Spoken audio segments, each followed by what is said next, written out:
O sobrevivente esquecido, a verdade nunca contada sobre Clay Miller. Em 2009, o clássico do terror foi reinventado com Sexta-feira 13, trazendo uma nova geração para o acampamento mais temido do cinema. Entre as vítimas e sobreviventes, havia um personagem diferente. Determinado, persistente, um irmão que se recusava a desistir. Interpretado por Jared Padalecki, Clay Miller foi mais do que um simples sobrevivente. Mas, e se a história dele não tivesse terminado ali? Hoje, vamos contar a versão que nunca foi mostrada. Em uma floresta à noite com névoa baixa e o som de vento passando pelas árvores, Crystal Lake nunca foi apenas um lugar.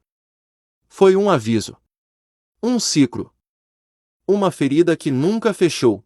Mas existe uma história que ninguém contou. A história de um homem que sobreviveu. E voltou. Ato 1. O irmão que voltou. Depois da noite de terror em Crystal Lake, Clay não voltou para casa como herói.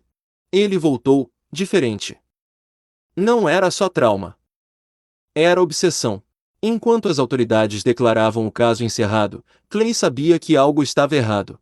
Por que corpos não desaparecem sozinhos? E lendas não sobrevivem sem um motivo. Meses depois da noite que quase o matou, Clay Miller desapareceu dos registros públicos. Morador local, ele voltou aqui 2 semanas depois, sozinho, ninguém faz isso. Clay olha para o lagoa distante com a respiração pesada e fecha os olhos. Clay, voz firme, cansada, ele não morreu. Eu vi nos olhos dele aquilo que não era humano. Eu sei que você está aqui.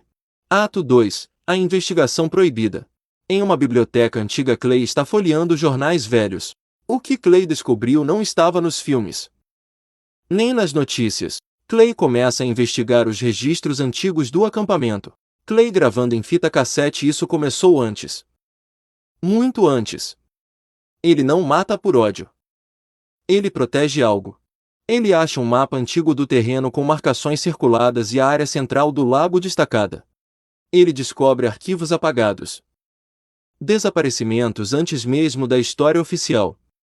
E um detalhe perturbador: sobreviventes anteriores nunca deram entrevistas, nunca apareceram em público e nunca foram encontrados novamente. Todos os ataques aconteceram próximos ao mesmo ponto.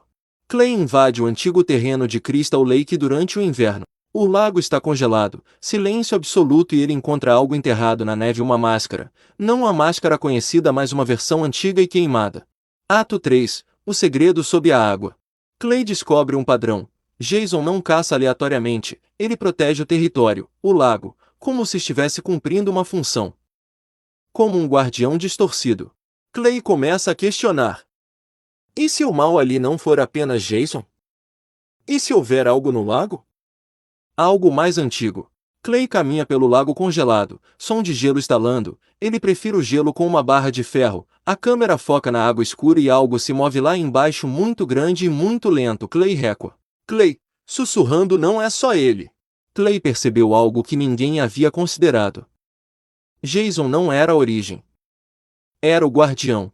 Som pesado de passos na neve. Clay se vira e não vê nada, mas a câmera captura uma sombra ao fundo. Ato 4. O retorno ao lago. Começa uma tempestade. Clay volta sozinho para a cabana. Ele deixa uma câmera gravando. Clay, se alguém encontrar isso, significa que eu falhei. Não é sobre vingança, sobre matar ele. É sobre impedir que continue, é sobre manter o que está no lago. Lá. A câmera cai, um barulho forte na porta, som de passos pesados, som de respiração pesada fora da cabana, mas não há grito, só silêncio. A porta explode, um som de luta e depois silêncio. Epílogo. 10 anos depois. 10 anos após os eventos, pescadores relatam luzes estranhas sob a água e um homem andando pela margem sem máscara, mas com o mesmo olhar vazio. Entrevista simulada. Pescador: tem alguém andando na margem à noite.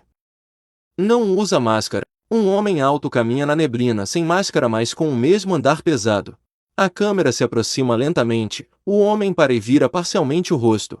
Clay não morreu, ele ficou, porque algumas lendas não matam. Elas transformam. Algumas lendas não terminam.